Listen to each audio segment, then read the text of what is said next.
And on Insights, two eyes in the middle. INSiiGHTS, where we always talk the talk.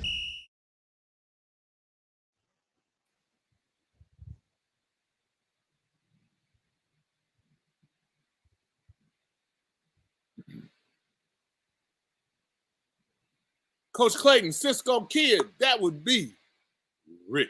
The legendary shoot a jump shot in your face, fall back, nothing but the bottom of the net. Rick Brown. How you doing? Your reporter's favorite reporter. What's happening, my coach? And I appreciate you keeping me in the game, even though I shoot like Steph Curry did last night. But it's all good because you know I'm gonna get a few assists as well. So without the turnovers, and we're gonna win the game. So I appreciate you keeping me on the court. Oh man, I got to keep you in there. And then we got Miss B already caught it. At least she's on the first part of the show this time. Rick, we're getting things a little bit closer to being right. Ooh, yes, indeed. Hi, Miss B. Hey, Rick Brown. How are you? Doing well, thank you. Oh, I love y'all being these pleasantries between you two. This is just so unusual, but I know the show has just started. Yeah. Oh yeah, you got to get warmed up, you know. They get warmed up. Let me speak. Hopefully, we'll go well. It's been storming. Still now, you could probably even hear it raining. It's really coming down, so our connections are coming off and on, and it would do that considering we have some guests in here tonight. Just wanted to say that. So y'all got the rain this time, man, because it's clear down here. So I see what happened. We switched up. Mm-hmm. We're going to push through. We're going to do it. Miss B? Okay. Wow. I just wanted to say that folks were blown away by the St Aug's piece. They really were. And I know I was just blown away how the number of graduates and how successful they are. What blew you guys away? What do you think? What do you think that people thought the most of? Impressed them the most about St. Aug? Well, I'll say, you know what? I was telling them that we have a lot of success stories in terms of black schools and being segregation and integrating. And almost especially in the South, everybody has a team that does well. But what we don't have is for them to do as well as they did, which is legendary status, but even be more legendary off the field.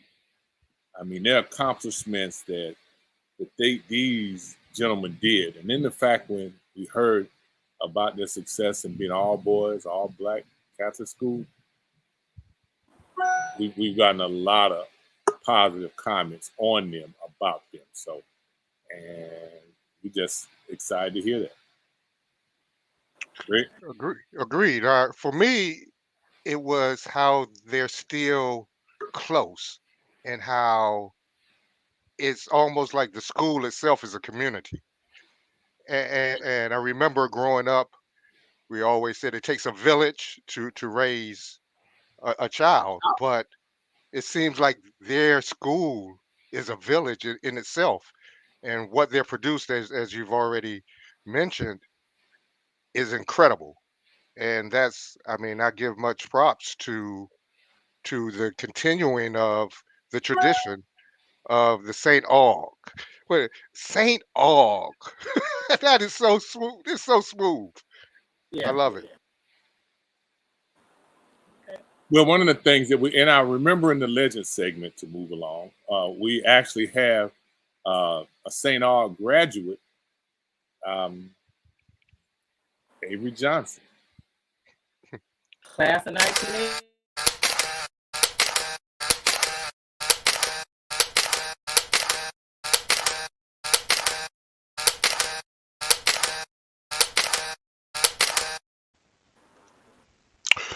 With basketball season tipping off, it's appropriate to show that there are many ways to not only get to the league, but to carve out a successful career. One player who exemplified this desire to succeed against the odds was the player known as the Little General. On today's Legend, we spotlight NBA champion and HBCU alum Avery Johnson. Born March 25, 1965 in New Orleans, the road to the NBA wasn't an easy one for Johnson.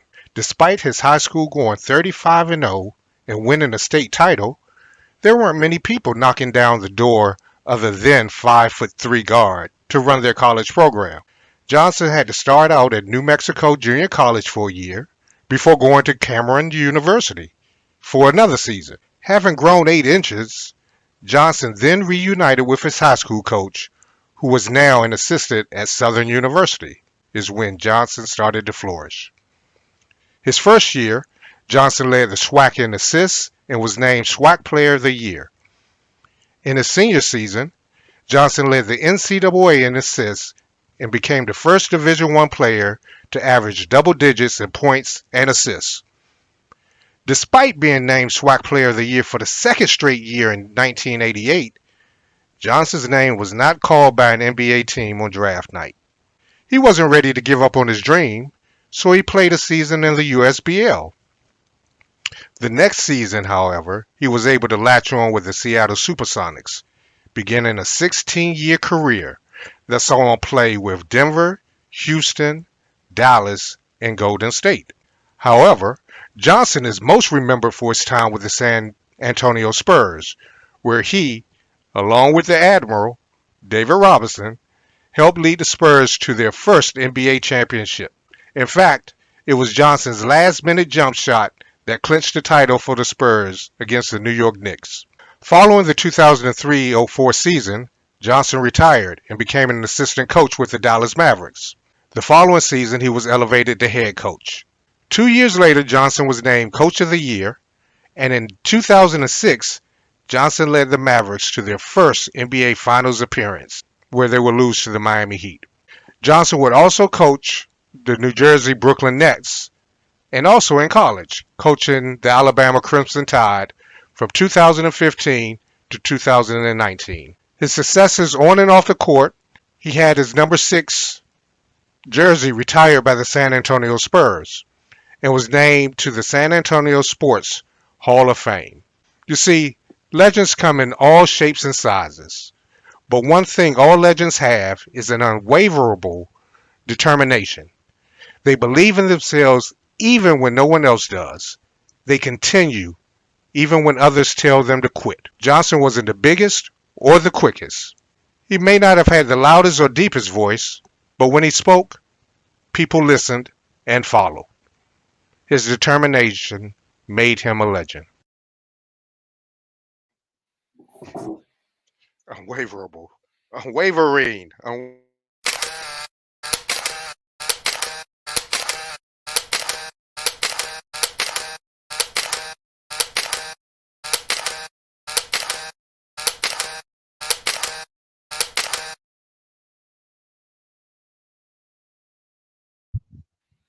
Rick, even now we can see the footprints of St Aug going to Southern and him going to Southern, following his coach.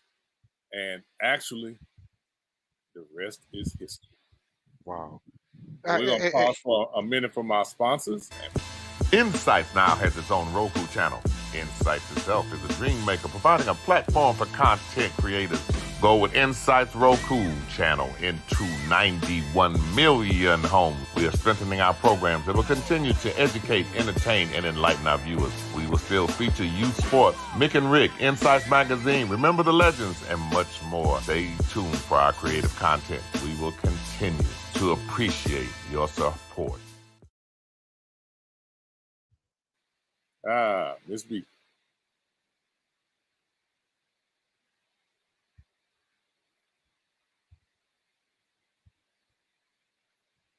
Miss B.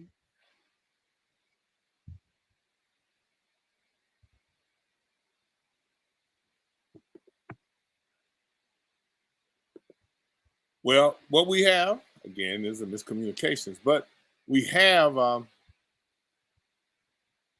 a very interesting dialogue set up today. Let me tell you how this started. There's a gentleman I golf with. His name is Ray Gray. He was telling us about actually started off with me asking about if they have class reunions, because he goes to HU Howard. They say they're the original and only HU. Hampton and Howard had this thing going back and forth about who's the real HU. I even think their colors are the same. But we had talked about it, and then he said, "But my high school has, we stay in touch." And I'm like, "Whatever." So we went on, and he was telling me about this guy. He was a quarterback that went to Notre Dame. He was the first black quarterback signed to go to Notre Dame. So I'm like, "What?" And so he started telling me about him. Now, I'm from the 70s. We talked before about the segregation of the integration of the segregated high schools in the South and how different that was.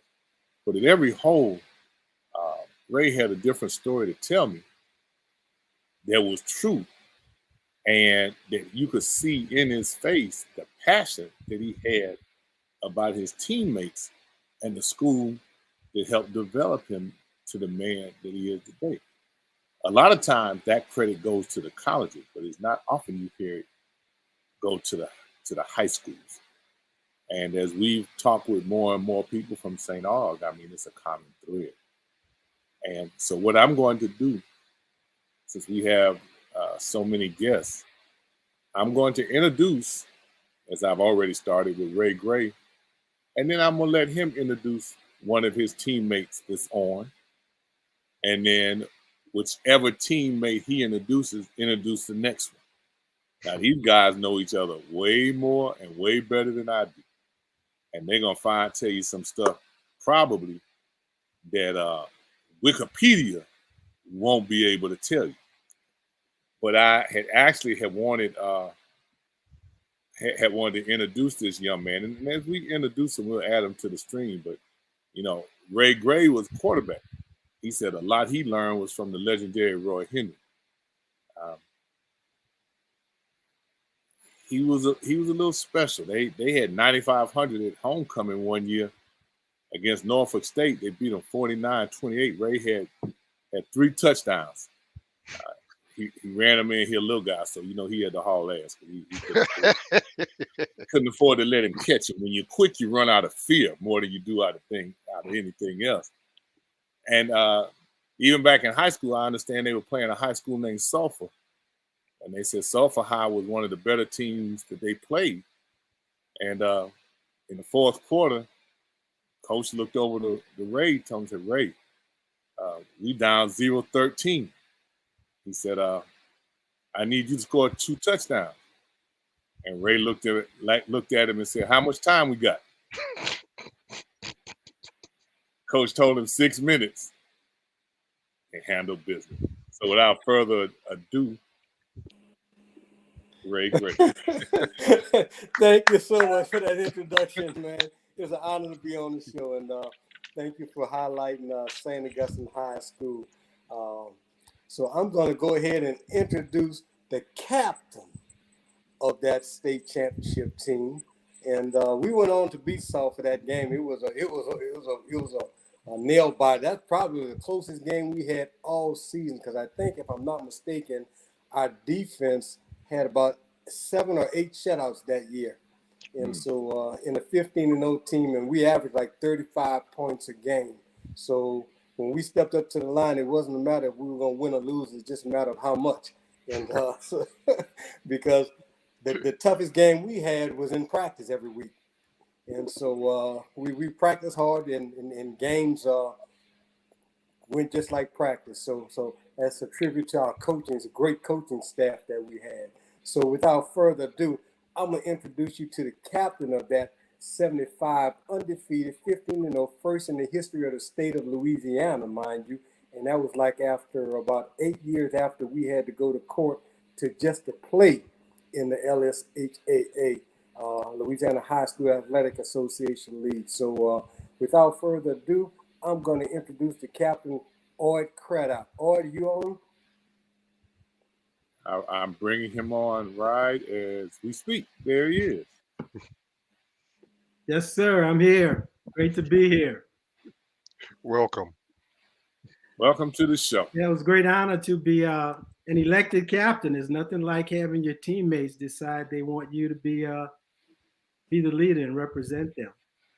Great honor to win that championship, not only for the athletic accomplishment, but the social accomplishment that it represented. The first Black school in the history of Louisiana to win a championship in the Louisiana High School Athletic Association. Went on to play college ball at Southern Illinois. And had a pretty decent career up there, and went into business after that. But 1974, so I played 2 years at St. Augustine, 1974 and 75. And I had the pleasure of being on the defense with a guy I want to introduce next, Al Jones. It was a defensive end. I was a cornerback, and Al Jones went on to Tulane University and had an excellent career there. Al Jones. Yes, sir. How you doing, Mr. Craddock? Good to everybody. Hello, Mr. Clay. Hello, welcome. Welcome, Al. Welcome. Brown. I like to first of all thank you for having me on, and Oyd, thank you for keeping me in mind. And I like to say hello to whoever my capital brother is. Oh, Yo. All that. Up to them. Yeah, And so along with the Purple Knights, I'm in good company. Yes, sir. Yes, sir. And I would like to say that I didn't have the pleasure of winning the state championship with Ray Gray and Oyd. By the way, Ray, you looking good, man. I hadn't seen you in a minute. Thank you. So are you both. But I know I was a good part of it because it was in my heart. And I would like to say that I was the one that showed them how to win and helped them win and led them along the way. There's no way I can not say that how much I love and care for St. Aug and how much it's done for me as a person, as an individual. And they already know my whole saying that the reason why I'm a man is because of St. Aug. And sometimes we get being a man confused. And I like to say that, St. Aug taught me how to be a responsible man. A man is about responsibilities. And I've learned how to be disciplined and prepared and stay focused on your goal as an individual. And those are the things, principles that St. Aug instilled in me. And the reason why I'm on this podcast right now is because of the friendship that we developed over the years. And it's all about the connection, the common goal, and with St. Aug. And we were taught by some of the great, what I thought were men that I looked up to, coaches, and they just showed us the way. And we're still here. We're still here, years later. And I'll be into the senior citizen range pretty soon. And these guys are still friends. They don't want to tell their age, but I'm happy about my age. I'm glad to be here. I'm not sure what all you want me to talk about, but I would like. Why don't you introduce Roy Henry, Al, since y'all played together? Oh yeah. Oh, let me say about all right. I know we don't have much time, but my sophomore year, I'm sitting in the locker room. Green, don't know what's going on. Immature, don't know too much about the history of St. Aug. And a lot of these big guys walk in the locker room. And so I said, I can't tell you exactly what I said. I said, they got some big guys around here. Look at that big old lineman right there. And one of the guys overheard what I said. And he said, no, man, that's not a lineman. He said, that's the quarterback. I said, quarterback. And Roy tell he had a big old sombrero hat on and he had a big old t-shirt on. And I'm like, you're a quarterback? Oh, Roy, no, I love it. That's the story I always tell about Roy. And Roy took me Yes, sir. And he helped me shape and mold me too as a man. And so, Roy Henry, you're the man. You're next, Roy. Thank you, baby. I love you. Roy, need you to introduce one of your teammates that we hadn't been introduced yet. If you don't see them on the screen, they hadn't been introduced yet. We got quarterback Lewis Holmes from 74-75. I wish I could hear. Well, I'll jump in right quick while he's having technical difficulties. I'll introduce the next man. He's a running back. Chris Willard, are you there? Wow. Christopher? Wow. Raymond, I'm gonna have to come back on your thing. Okay. I'm having trouble listening. Can you hear me? Yes, we got you, Chris. What I was saying is that Al and I go all the way back to Willie Hall, football. Yeah. We had a couple of them, Byron Outeray, my brother Walter, but yeah, I'd like to say that, you know, St. Aug meant so much to me, just in the fact that I grew up at St. Aug. You know, my dad was there for 4 years, but even before that, he had been a teacher. And the history, and Roy Henry, you know, was on the teams with my brother. So there was 6 boys in my family. All of them, 3 of us played football. And my brother today, you know, still loves Roy Henry, my brother Elliot. The biggest thing I can honestly say about Al, you guys kind of mentioned it, was they changed, St. Aug changed how Louisiana played football. They literally made rules to stop us from winning. Gain some, then the opponent scored and still. And you look at the history, and I'm not talking about just that was the history of the school. And St. Aug goes all the way back, way beyond. If you look at what made the difference between St. Aug is the teachers, the coaches, and what they instilled in you. Paul Blowen, a graduate, came back. And Mr. Augustine, Leonard Augustine came back. We had Lawrence Winchester, graduate, came back. And then, you know, then there were people like Mr. Connors, who coached forever, a Xavier graduate. Mr. Flint, who was a Xavier prep graduate, came to St. Aug, coached and taught forever. And even my father was a Xavier graduate, taught at St. Aug for a number of years, and then left and came back. So, you know, the men that raised us from little boys instilled in us a pride that you took everywhere. I took everywhere in my life. I remember, and listen, guys, I was the top pharmacist. I'm a pharmacist. I was the top pharmacist for United States Army Reserves. I was the advisor to the Surgeon General of the Army. There was no other above me and no other, and a lot of people below me. But I attribute all of that drive I had to a conversation I had with Mr. Walsh, and that was our coach. He said, "Chris, you don't need my help to get in college.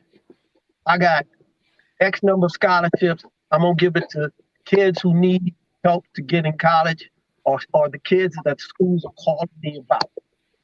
You will be successful, son." Hey, Chris. Yeah.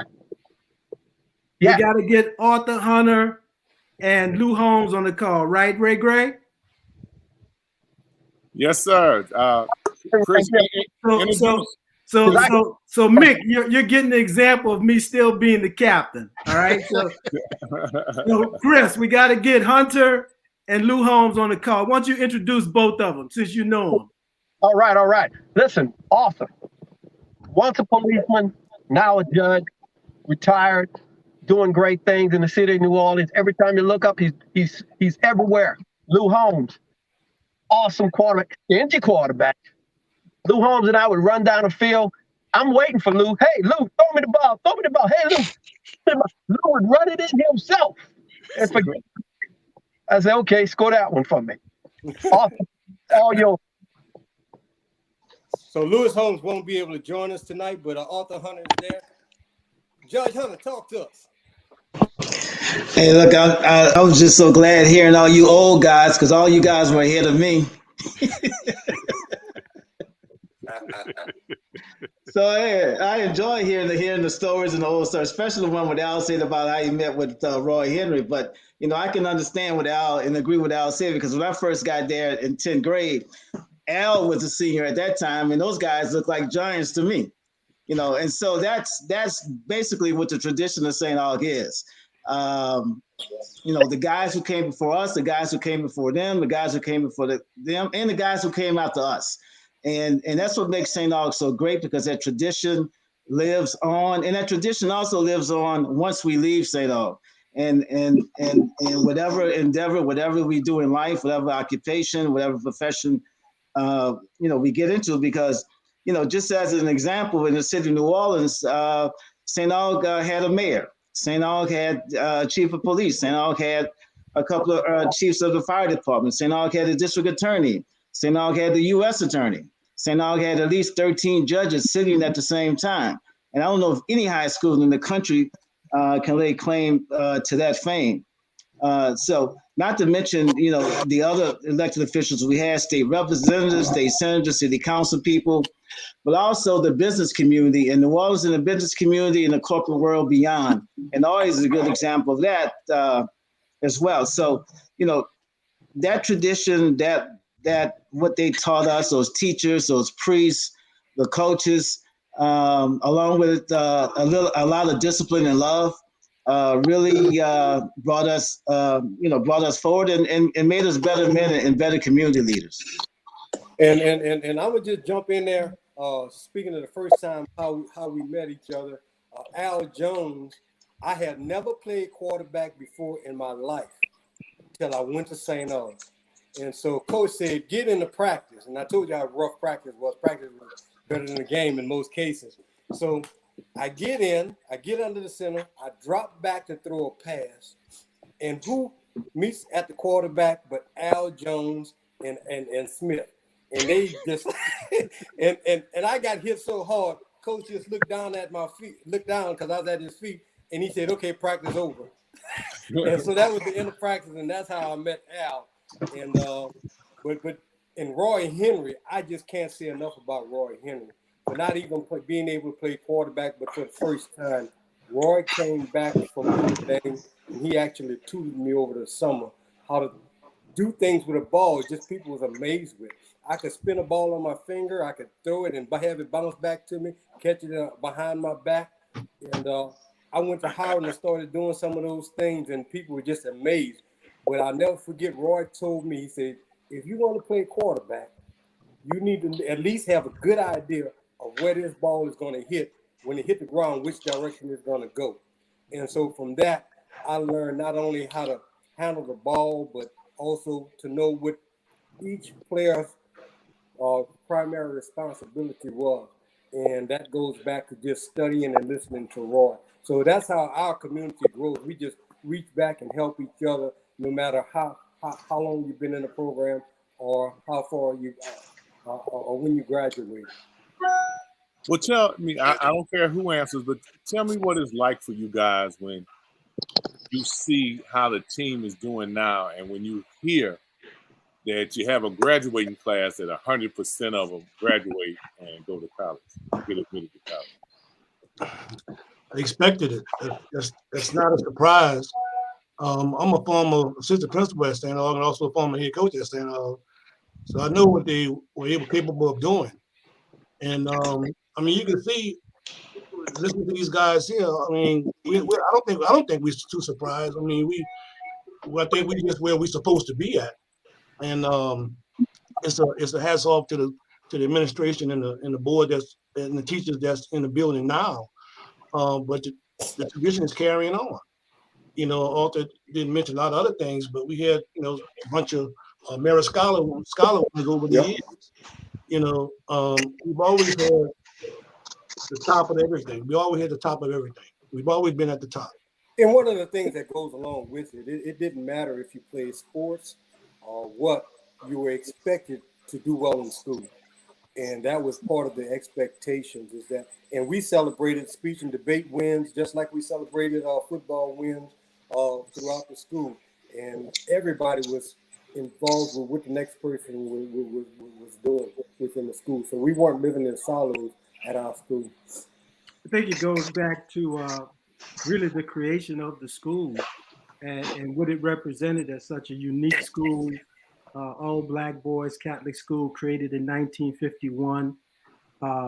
And with what was going on in society at that time with segregation and the bigger white world telling us what we couldn't do, what we couldn't be, that we weren't equal, they were superior.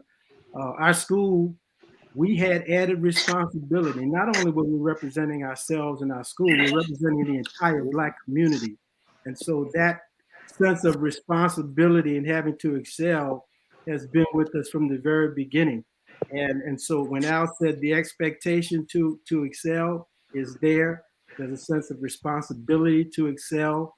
And 100% graduation is what's really expected. Mm-hmm. Well, Dr. Miller asked a question, and she wanted to know where's the movie, the St. Aug story needs to be shared. I want you to share with her what you did in terms of creating a lasting visual for people to see about St. Aug. Did you say Dr. Miller? Is that what you said? Yeah, Dr. Miller. Okay. Well, hello, Dr. Miller. And by the way, there's an alpha man on the call. Okay.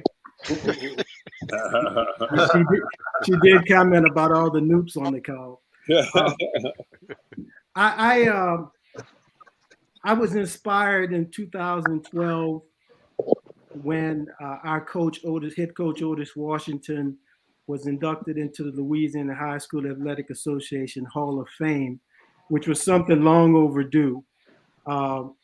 I got inspired to tell the story of that communicated his coaching genius and his leadership.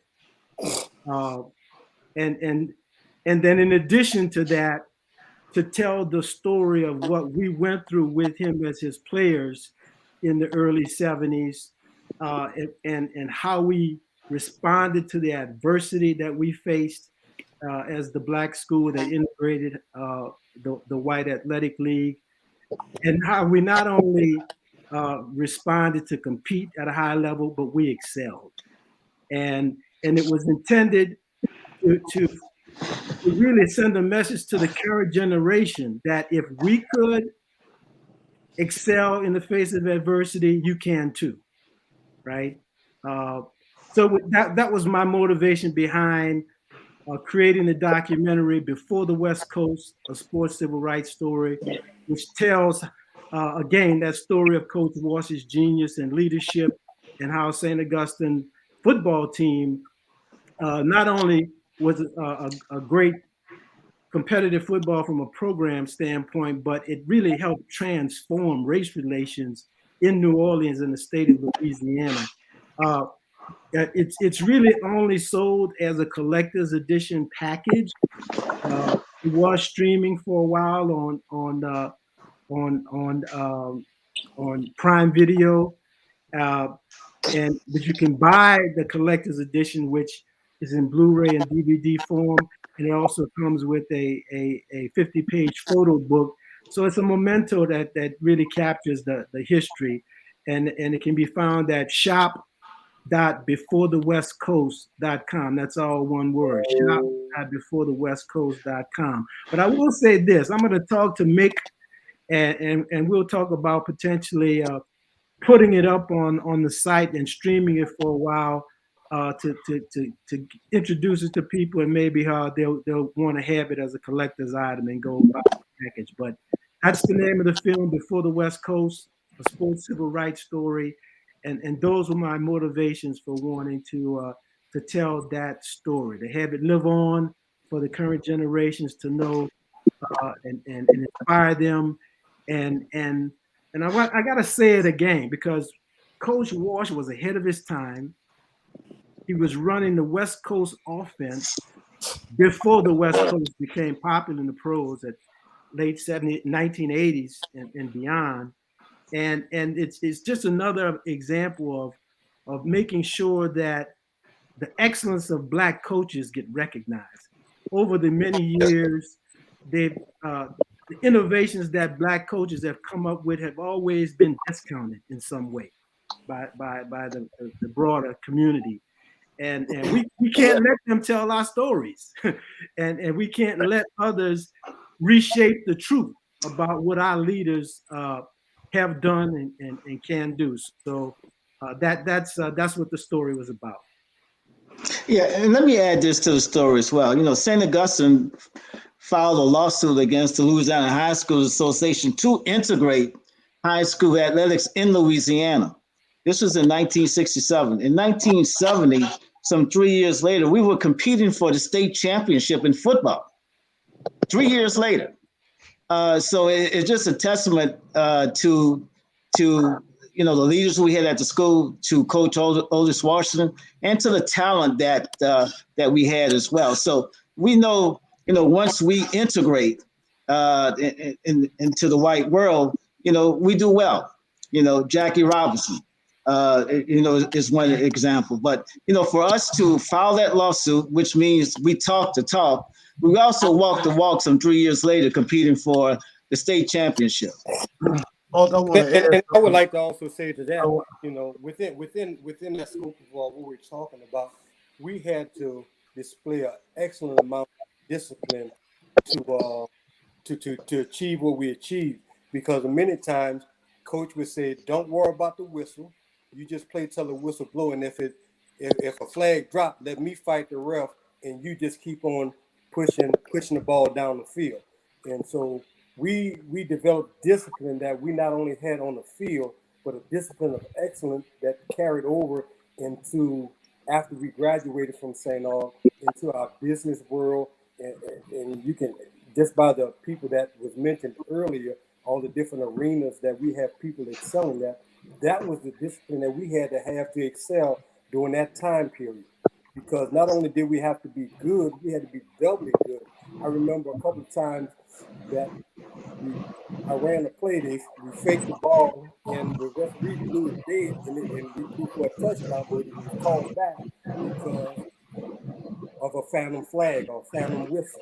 So we had to continually overcome those type of obstacles on the field just to succeed.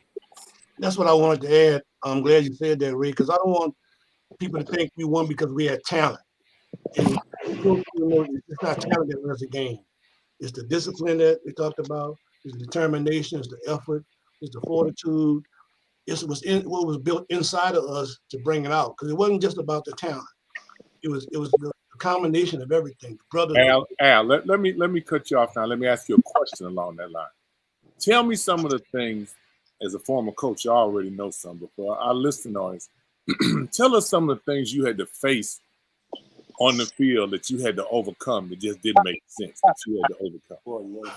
Well, we had a common saying that we going out to play 15 people on the field, not just 11 football players, but the referees too. We felt like we was against everybody. It was us against the world. And by us being so focused, it was just our team, and we felt like everybody, not on the team, was against us. No, we're not talking about our fans. But we had to overcome the prejudice, the terrible calls, the no calls. Guys would do some dirty things to us on the field, and the referees would just turn their back on us. We've had plenty of games where we had all white referees, and we don't understand. We played the black schools, we had black referees, but then all of a sudden we started playing within our district, the white schools, we had all white referees. And so, I mean, that was the main thing, was the prejudice. The hatred that we had to face. We would go down to a little city outside of New Orleans called Chalmette, and they would meet us at the borderline or the crop line with dogs, like we were animals. Then we would go inside their stadium and they would play Dixie. The band would play Dixie. Now we had a great band also. We haven't talked much about our band, but we had an outstanding band. And so Mr. Hampton would respond, "America the Beautiful." You know, and so we had to fight more than just the game, the field, the football game. And a lot of times we had to be escorted in by the sheriff, the local sheriff, to get into the stadium during that time, because that's how rough it was. So it definitely was more than X's and O's that got us, that made us win. And so Mick, I know you saw the film, and you may recall. Coach Walsh said it, as well as at least one of the players, that we had to develop a mindset that for us, it was 1st and 25. It wasn't 1st and 10, right? Because they they penalized us so much. Coach had to get the team, in particular the offense, ready mentally for what they would face. So they start practicing 1st and 25, 1st and 25. So when you face it in the game, you know, you're ready for it. That was a hallmark of Coach Walsh, was repetition, precision. So get ready, preparation. So when it's time to execute, you do it. And he not only did that with all the techniques, but also with our mind. Wow. Okay. How difficult is that? And this is to anybody. I mean, for teenage boys to have to face that adversity, to have to face the prejudices that you face, and to still succeed. Hold on, Rick. Y'all, hey, would y'all, unless you're talking, would you mute your mic, because we get some feedback from someone. So unless you're talking, Yeah. you can unmute it. Well, Rick, I'd like to be the first one. Look, St. Aug was the best. St. Aug was number one. And so you went there with the attitude that you're number one, that you're the best, and that we could beat anyone. So that wasn't an issue for us. You know, the issue was, you know, surviving, like Ray Gray said, surviving practice. You know, because once we survived practice, the games were easy. And then we knew, and we had the attitude, we could beat anybody. We could beat anyone. And we were not going to leave that game without giving 100%. So we were not, you know, we weren't scared. It was just having that attitude that, look, you go into the number one team in the state, you better have that attitude in practice, and you better have that attitude in school, and definitely have that attitude on the field. So, you know, it was game on. And we weren't afraid of anyone, whether it was a mostly black team or an all white team. It didn't matter. Just bring them on. The thing about that, Arthur, is yes, we had the attitude that we can beat anyone, but we never underestimated our opponent to the fact that we walked up and just thought we had the game just because we showed up. We were taught, number one, to respect everybody, and that helped develop the discipline that we needed to forge ahead. And we got to give a lot of credit to the teachers, the coaching, and even the maintenance staff around the building. They all had a spirit of excellence in everything that we did around the school. So all of that helped prepare us for game. And like I say, once we got in the game, it was just a matter of how much we was going to win, because we had an attitude that we prepared. We outworked everybody that we were going to play. When you walked into the school, it was silent. Hello? Yes, Roy. Can you hear Roy? Can you hear me? Go ahead. Can you guys hear me? It's good to hear from you guys, man. It's a beautiful thing seeing you on my phone. I wish I had a computer to set you guys up. But look, what's most important about St. Aug, as I said, when I see you guys all done well, that's a testament to St. Aug. St. Aug taught us all how to be a man, taught us how to respect each other and how to love each other, because we have a fraternity that goes beyond any other school that I can ever imagine. We love each other. And most of you guys I know by sight. And I saw Chris Willard. I know his whole family. Matter of fact, I used to date one of his sisters, Cynthia. But look, Yeah, throw that in there. the beginning. You saw the beginning of St. Aug. We gotta do something about that program right now. And bigger than that, we gotta go back. And I'm speaking not just to you guys, to myself also. I don't think we're too old to give some advice. And on that line, today is Give Purple Day. Oh, you want to talk more about Give Purple Day?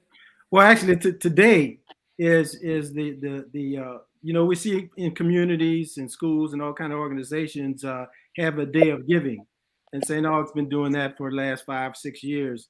And today is Give Purple Day, and you can go sign on to the website at St Aug NOLA.org to go ahead and donate to help the school out. which has many needs, especially in the area of facilities and, of course, scholarships for students. So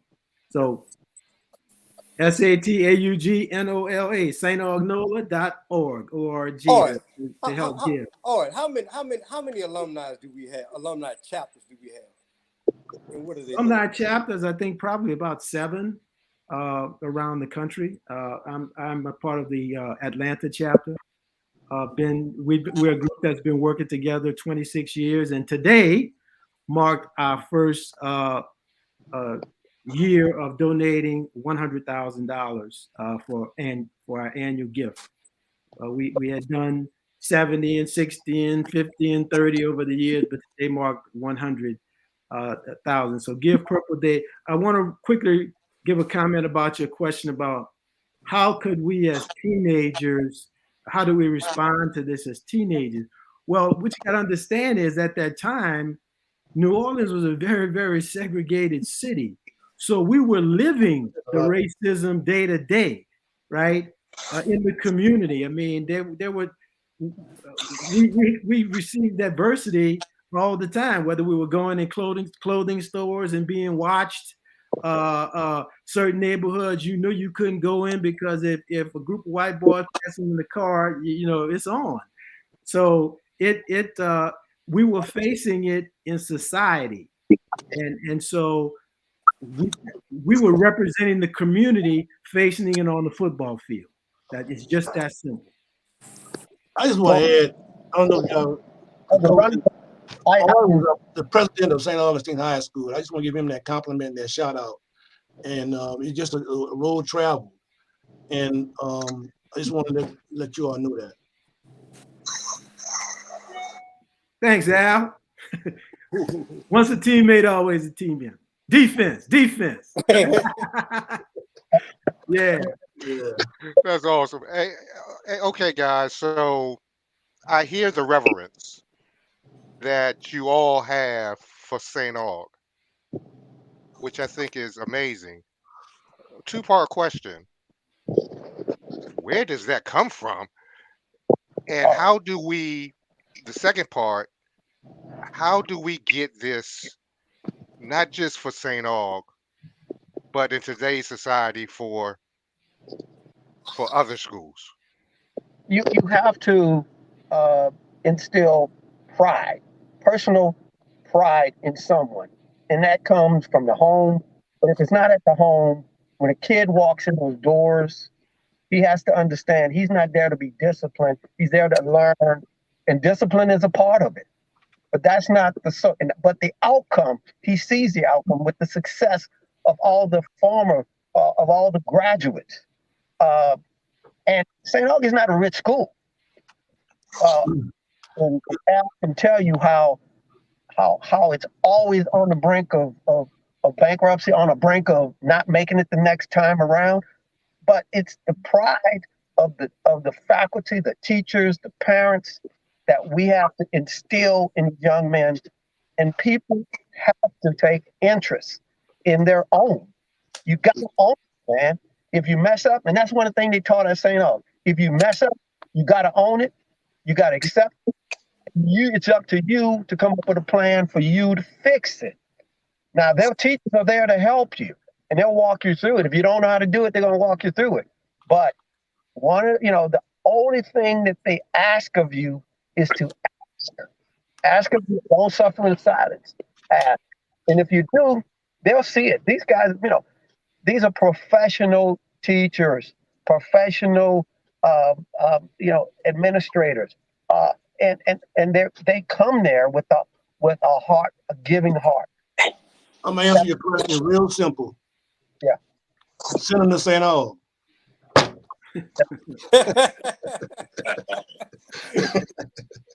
But Rick, we had a unique environment, and it took all of the pieces all together to create this special environment that brought out this in us. And some of the key components was number one, caring. Our faculty, many of whom over the years were graduates that came back, but they cared about us. They loved us. And yes, it was tough love, right? There's also high expectations. They didn't think we could be great. They knew we could be great. And they communicated that to us and demanded it of us, right? There were role models, right? In the classroom and our alumni, we got exposed to guys who were successful. You see it, then you think you can be it, right? That's what we had. And then there's camaraderie. Yes. You know, the thing about brotherhood, or I should say brotherhood, which brings two things to bear: competition and camaraderie. When you put men together, males together, it's magic, man, in terms of competition and camaraderie. And then discipline. At the foundation of St. Aug was discipline. And you also still have to add the fact that it was a faith-based institution. It's the Catholic Church. Now, a lot of guys weren't Catholic, but guys prayed. They came from praying families, and we prayed during school. We prayed in the chapel hard before the football games. You know, so prayer mattered to us as well. Yeah. I mean, that formula, man, that was that St. Aug formula that mixed with guys coming from all kind of neighborhoods in the city. Okay, all black neighborhoods ain't the same. That's right. Okay, so you know, people might think, oh, well, they all alike. No, they're not all alike.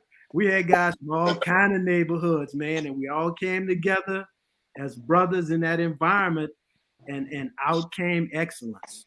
And I'm gonna piggyback on that competition and competing spirit, because before we won the state championship game, I don't know if you guys remember, we had a meeting in the gym, and Coach Roy said, "I'm looking for a quarterback because I don't have a quarterback on the team that's going to take us to the championship." And Lewis, Holmes, and we met downstairs in the locker room, and we shook hands and said, "You know what? Lewis Holmes is a great option quarterback. I could somewhat throw the football, but together, Lewis and we shook hands and we said, together we're going to be the best quarterback to ever walk these halls." And most people don't know that we had that agreement before the season started. And when Lewis wasn't throwing the ball, I was sent him to throw the ball. And Lewis can run the option like nobody else can. I couldn't run and didn't want to run and wasn't trying to get hit. You know, so the truth be told, but I told that when we started. Oh, you can tell by the way I walk, huh? Yeah. But together, Lewis and we had an outstanding season together as a quarterback. Yeah. Well, tell me this: who on the team could do the best coach impersonations? Well, I think Arthur might have. Arthur, tell us how Coach reacted when you hit the quarterback that day. We was in practice and Arthur hit the quarterback, and Arthur almost got thrown off the team. It's simple, you know. Look, Al can understand this. Al played defense. Oyd can understand this. He played defense, you know, and we can't let those offense guys run over us, you know, even if the coach tells you don't hit the quarterback. And so that was basically it. We was running Lou Holmes was running an option. I was playing safety, and I was the force guy.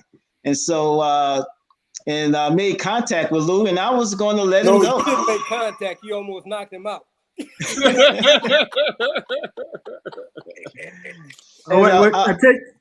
As I was saying, I made contact with Lou, and I was going to slow up, but Lou kept running. And I said, "The hell with this!" And Lou ended up on the ground, and I ended up getting some tender, loving care from Coach Walsh. So Al Jones. It's that attitude, it's that attitude that we have, and everybody's been talking about. That attitude. That look, you're going to the number one school. You have to be number one. You have to have that confidence. I mean, I can tell you. Just going, I went to University of Michigan in Ann Arbor, and, and walked in there and like it was nothing because I had that confidence from St Aug, you know, and you know, and that confidence was with me wherever whenever I walk in the room.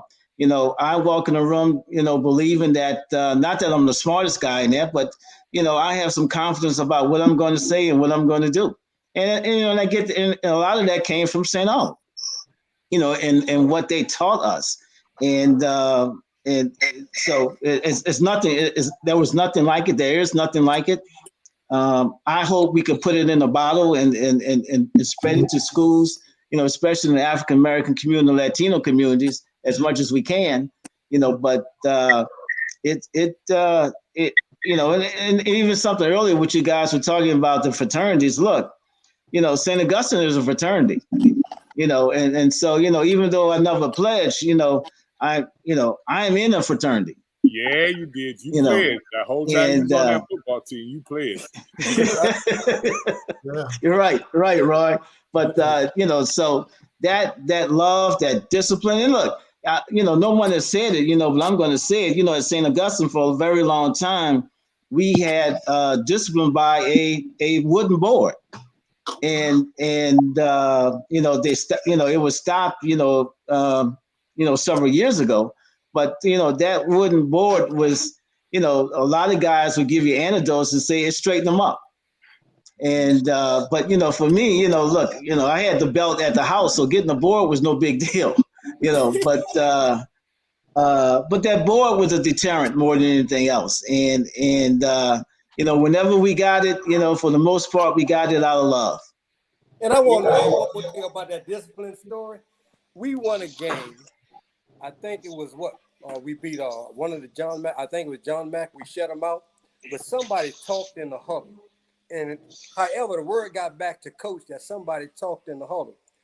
And the next day after practice, normally the captains would run the practice and tell everybody what to do. Well, we got to that point, and then coach said, "No, captains ain't doing nothing. They're getting in line." And do you remember we ran over 100 yard sprints that day at Hardin Park? Yeah, I said, "Coach, how many sprints you want us to run?" He said, "Run till I come back." And he left. So he came back quite a while later, and I as my recollection is that it was 69. 69? Yeah, that's how many it was. I'm counting after that. You got delirious. No, I counted every one of them. But I thought it was 690 sprints we ran. Nah, trust me. Because we had to run them hard. So there was no jogging. It was sprints. Okay, 69 sprints, a lot of sprints. By the way, to your question about imitating, Al Jones, do an imitation of Coach Flint, man. And you can use the word Negro on this broadcast. Do Coach Flint, Al. I don't know why you chose me, but I'll try. Hey, Negro, button that collar, Negro, hey, Negro, button that collar. So I want to just guys, you know. I asked him to do Coach Flint to give you this other example of the St. Aug uniqueness. Coach Eddie Flint coached the St. Aug team when we were in the Black League. And he won 3 state championships, right? So St. Aug's first champions in football were coached by him. He was the head coach when we transitioned to the White League, and they declared 19 of our guys ineligible. They found some loophole they could do that, and so we had two losing seasons.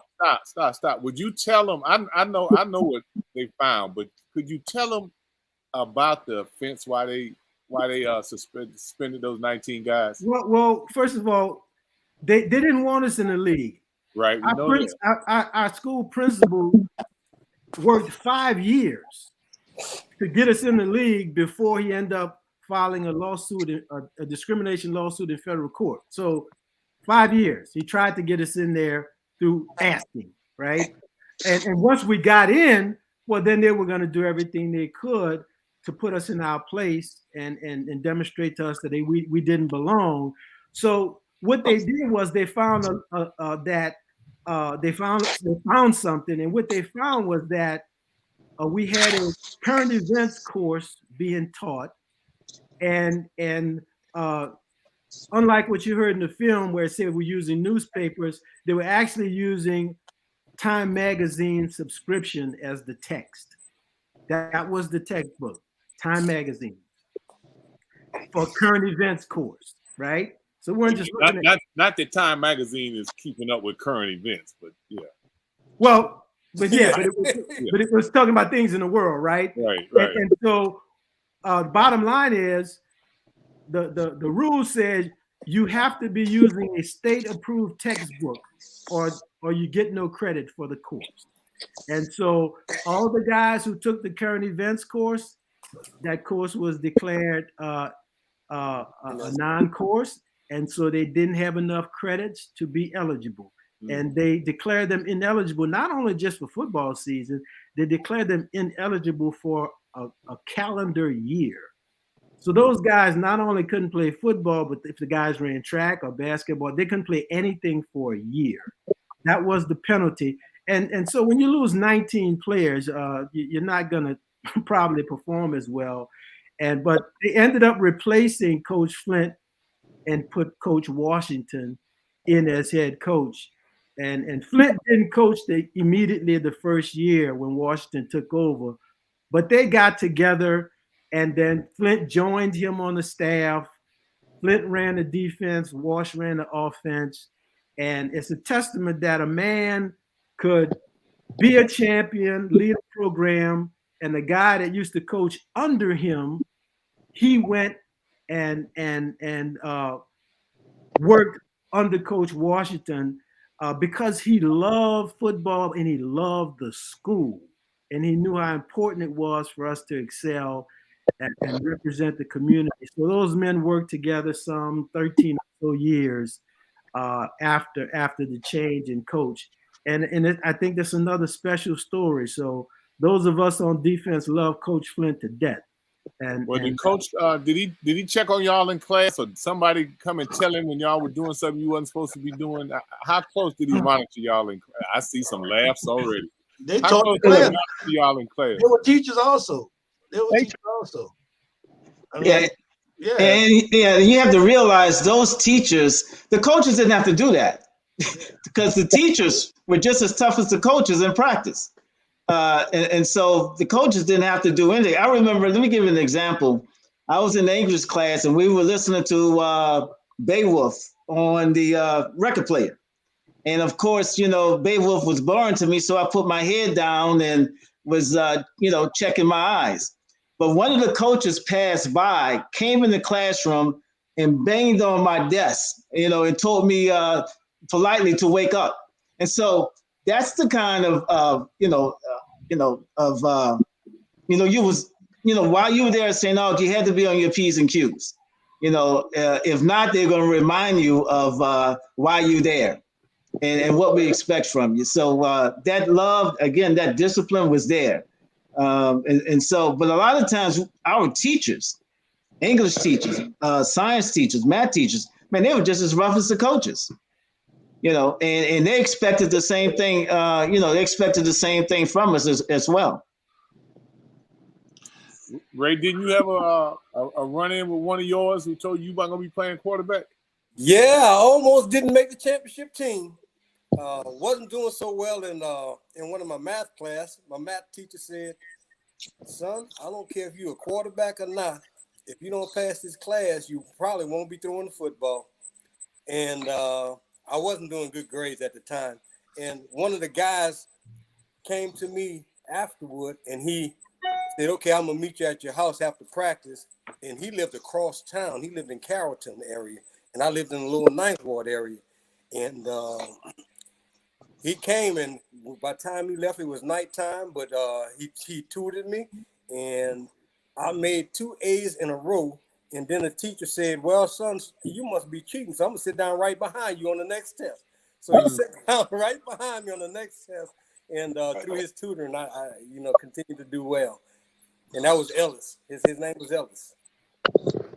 Well, coming from a HBCU here at Florida A&M, we always appreciate the love that you get at HBCU, which is what y'all got at St Aug. And we had, and all of y'all heard our legendary football coach, Jake Gaither. And one of his most prolific athletes being Bob Hayes. Jake's wife flunked him in English. Jake's wife flunked him in English. He didn't do what he had to do. She told him, Jake, if he don't do what he need to do, he won't be running the track, Olympics, and nowhere else. And see, Jake didn't even give Bob Hayes permission to run in the Olympics. The president had to call and get permission from Jake, because Jake said he was a football player. He wasn't a track runner. Wow. Because they were not going, they did not approve him to run. So just then the team, those guys, and that's why I ask about the stuff in the team, because there's always some stuff going on in the team. Some of it you can share, some of you can't. But they were always fussing with Jake about the special permission that Bob Hayes got. Any one of y'all out running, we'll line up a race. If any one of y'all out running, then I'll reconsider how I treat y'all. They ain't want to run it, So I saw a part in there you had in the book, Oyd, about just the penalty yards one year, like 429 to 65 or something that just didn't even make sense. Well, we all knew about the cheating. We talk about it. People who attended the games knew about it because they could see it happening. But it's one thing to kind of tell the story and know about it and remember it, but it's something totally different to see it in writing and see the facts. And when I was doing research for my film, I wanted to represent that in some way and factually, not have it just be considered, oh, that's just war stories those guys are talking about, how unfair it was. Well, turns out Roy Henry's senior year, 1972, which was a year they went undefeated, but had, I guess, 7 or 8 games forfeited for use of an ineligible player. So they didn't get a chance to go to the playoffs. And it was, Coach Walsh will tell you that was his most talented team of the 11 teams that he coached at St. Aug.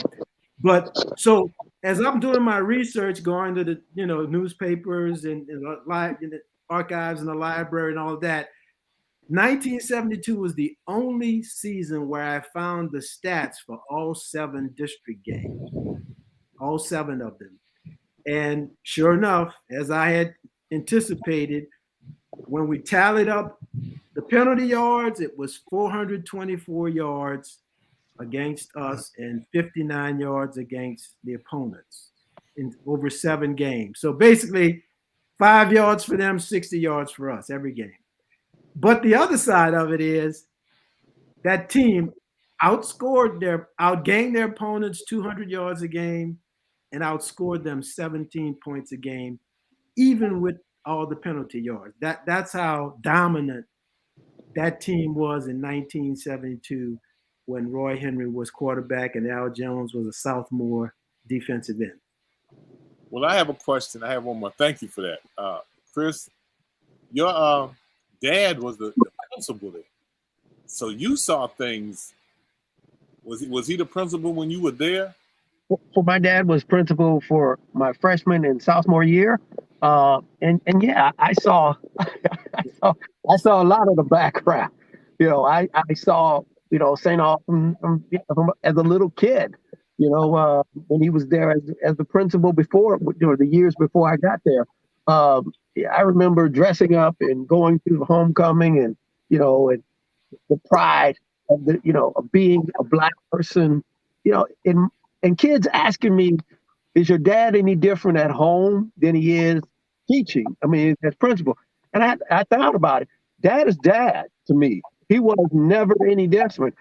I was the first kid in my class to get paddled. Okay. Mr. Connors, Coach Connors come in there and I was doing something he didn't want. He said, well, what you doing? I said, well, sir, I was combing my hair. You comb your hair? You do that at home. Go to the principal's office. I go down there for the Pavlik. I went to my dad. My dad said, I'm totally embarrassed about you, son. I can't take this. What is all this about? Your hair. You're getting a haircut. That's what we're going to do. So he sent me to Father Pavlik. Father Pavlik said, well, lean over. He paddled me 4 times, then sent me back. And he took my comb. Hey, hey, Mick, one thing you got to know, man, Chris's dad was a unique man. All right. It's just his style. His appearance was impeccable. He wore a suit every day. He was clean. He had this, and again, we're young men, and this is 1960. He was principal from, I think, 69 to 74, right? And he was the first lay principal for St. Augustine High School. The school opened and they had two priests who were the principals the first 20 years. So now the school was being turned over to a black man to lead it in 1969. So they had to pick the right man. They had to pick the right man. And his dad, man, he had this booming voice. He was articulate, you know, and he was sharp every day. He was charismatic. He owned the hallways. He wasn't tall in stature, but he was big. He was a giant as a man. And I looked at him as a giant from a kid, as a 13-year-old when I was a freshman. Chris and I are classmates, by the way. So my freshman and sophomore year, he was principal until the day I didn't see him anymore, and he passed, a number of years ago. But giant. And we just put him in the St. Augustine High School Hall of Fame this year. So tremendous man. Yeah, right. Chris, I don't know if you guys know this, but St. Aug had a dress code. You know, we had to wear a shirt, a button-down shirt, dress shirt, with a tie and slacks and shoes. We could not wear jeans. We could not wear tennis shoes. And so we had to wear that every day. And the reason was, you know, to dress for success. And so, you know, we stood out among all the students in New Orleans. And so when we got on the bus, they knew we went to St. Aug. You know, not to mention, you know, the kind of book bag we had, which was a purple and gold book bag. And I mean, if you get on some buses in some neighborhoods, you had to fight your way off the bus, you know, because of that envy, and I would call it that jealousy, because we went to St. Aug and everybody thought, because we went to St. Aug, we were better than everyone else. You know, and I guess some of us may have had that attitude, you know, but, you know, we had that dress code, and you had to have that tie on, you know, with that dress shirt, with those pants and those shoes. And we had to wear that to school every day, 5 days a week. Wow.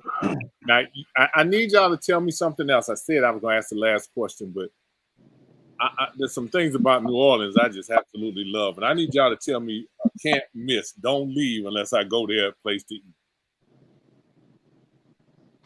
What you mean, eat? Or the party? What you mean, eat? Eat. Food in the mouth. Eat. Man, that's a tough one there. I love Rick, you see how I stumped him? Well, you know, to be honest with you, probably get the best food in somebody's house or at somebody's barbecue more than the restaurants now, you know. That's probably your best bet, you know. But, you know, there are a few restaurants. You come to town, you know, we'll take you out to a few restaurants. We'll add about 10 to 15 pounds of muscle to you, you know, before you get back. Hey, that sounds good. Around. I'll show you around. I want to say this before we leave. I had to say something about putting this in a bottle and selling it. About the you could say, you know, if you're going to come, those are quick and easy stops, and they're right in the hood, so you would definitely feel right at home. And you know, they might take a picture and put you up on a wall, man. You guys are being celebrities and all. Yeah, them guys being celebrities and all. Hey, y'all still might be eating free in St. Aug. You know, well, gentlemen, Ray, I really appreciate you putting this together and sharing your memories with everybody. You know, and gentlemen, Ray thought that I was playing with him when I told him it was something I had to do. I said, man, this is a story. And I told Oyd, I said, if the story's been told 15 times, it needs to be told 15 more. It's not a story that you could tell too much. I think, you know, you could just tell it over and over and over and over again.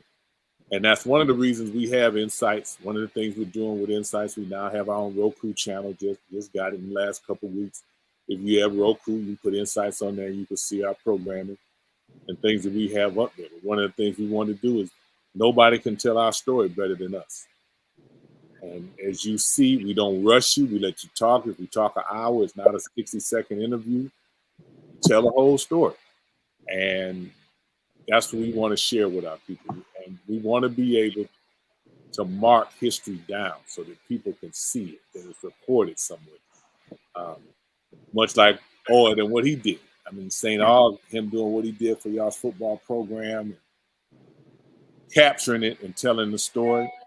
I mean, it's hard for you to blow your own horn with it, but it's easy for some of us when we hear about it to just get as many of you on there to just tell it. I mean, I appreciate y'all taking the time to share this. Hey, Mick. With our family. Yes, sir. Can I just get another minute to support the request for an appeal, another appeal to StAugNOLA.org to help with Give Purple Day, and I say that because a lot of what we've been talking about has kind of been local to New Orleans and Louisiana, but St Aug graduates have had, you know, an impact on this country and on the world, right? I mean, all of the folks, you know, we in the world of entertainment, obviously we see, you know, John Baptiste won all the Grammys, and folks, you know, your audience, they travel around, you know, the world cruising. St Aug man has led Carnival Cruise Line for the last, I guess, 10 years or so. You know, folks, you know, need to get good news, not fake news. And, you know, a St Aug man has been leading the New York Times for the last, I don't know, 8-10 years. You know, they watch ESPN, right? And the St Aug guy has been a sports anchor, Stan Verrett, on ESPN for years. And here's a guy that honestly a lot of us don't even talk about, the Purple Knights, but this guy has had a huge impact on Black life, and that is the current director of infectious disease, kidney and infectious diseases, is a guy named Griffin Rogers. He's a 1972 St. Aug grad. This guy's research is the foundation for the treatment for sickle cell anemia. Griffin Rogers, a St. Aug grad. So just the impact, man, on our lives around this country, St. Aug grads have had, and our school could use the help. And if you can, go to StAugNOLA.org and make a donation on Give Purple Day. Thank you, brothers. And if you send us the link, we'll put it at the bottom of the story so that as people go up and watch it, the link will be up there, because I know a couple of people that are on here right this minute have responded that will, I guarantee you by morning, they will have tried to find a way to send you something. Yeah, I passed it on to Ray Gray to give to you, Mick. I don't have your number, Mick, but that's fine. Ray is gonna make sure you get it. Okay, they're still gonna be counting the tally all day tomorrow, so they can do it anytime tonight or even go on tomorrow. Hey, Rick, Give Purple Day after.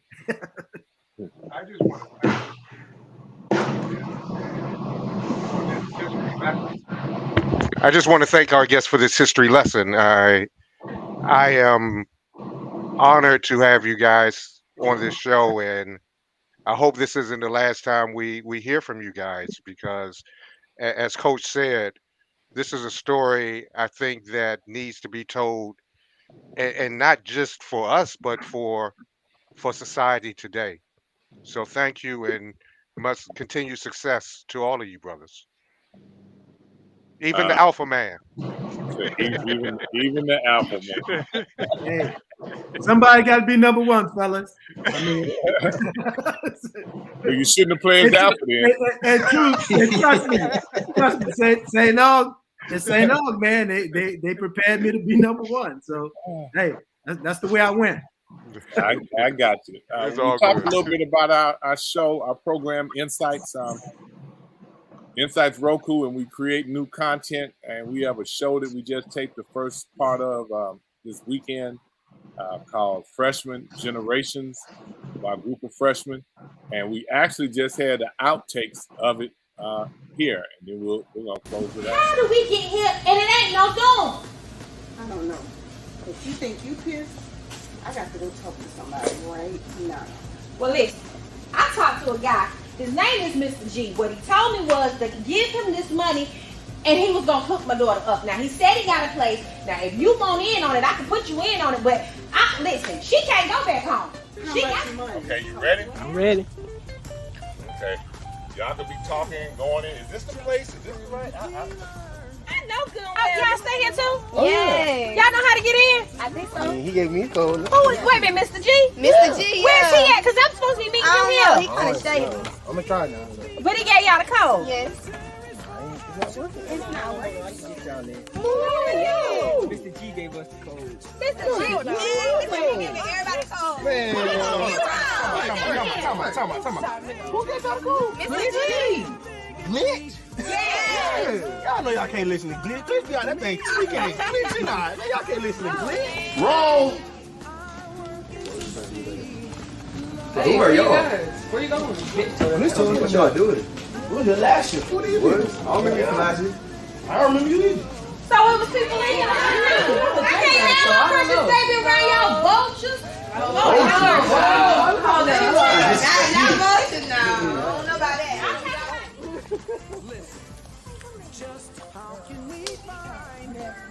They have a football team. It's a fictitious. So you saying it's only 2 bedrooms? Only 2 bedrooms, 1 bathroom. One bathroom? Yeah. I don't know if y'all like this, but me and him stay over there together because we gotta separate boys and girls and all that junk. You know what I'm saying? Y'all, there's 2 bedrooms there. Y'all can probably figure something out. I mean, ever since Mom died of COVID, Dad been gone. I mean, we've been doing it by ourselves. So how they gonna understand what we've been through? How they gonna do how we do it? You know what I'm saying?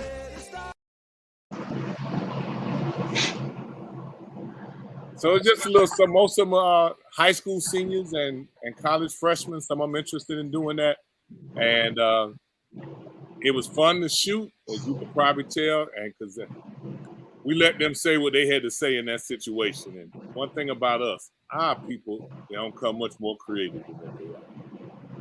You lead them one way and get a seat, laugh, because they don't entertain you. I appreciate y'all. If there's anything y'all could do, Ray knows how to get me. You could send us anything. We're on Insights. We're everywhere. 2 eyes in the middle. We're on every social media platform. And actually, if you go on YouTube right now, you could take the link and send it to anybody you want to send it to. They can watch it. They can see it. The sooner I get the link from Ray, I'll put it at the bottom of it in 10 minutes. So in case anybody else watches it, they'll know where they can go to make a contribution to help y'all. Yeah, I appreciate that. And look, I want to thank Ray Gray for bringing us together as well. But, really appreciate you, Mickey, for, allowing us to tell our story. A story that everyone has said should be told. And we have a lot to be thankful for, being graduates of St Aug. And again, appreciate you, for giving us this opportunity to let the world know what we have at 2600 AP2 row, and really appreciate it. You're more than welcome. I'm honored to be able to try to give you some justice. We can't give you enough. Thank you, everybody, and we'll for sure see you down the road. Thank you. Okay, when I give you a call and I'm in New Orleans, now don't say, "Oh man, that nigga was serious. He really did call."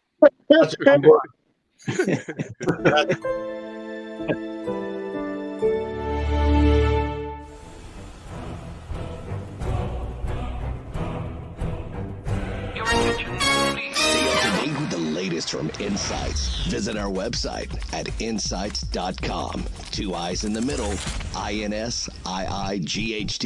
Insights is the copyright of Mac4 Enterprises, a Florida corporation. This broadcast is produced under the exclusive ownership of Mac4 Enterprises and is the intellectual property and trademark of Mac4 Enterprises. Comments of the host and other individual speakers on Insights represent the independent thoughts and representation.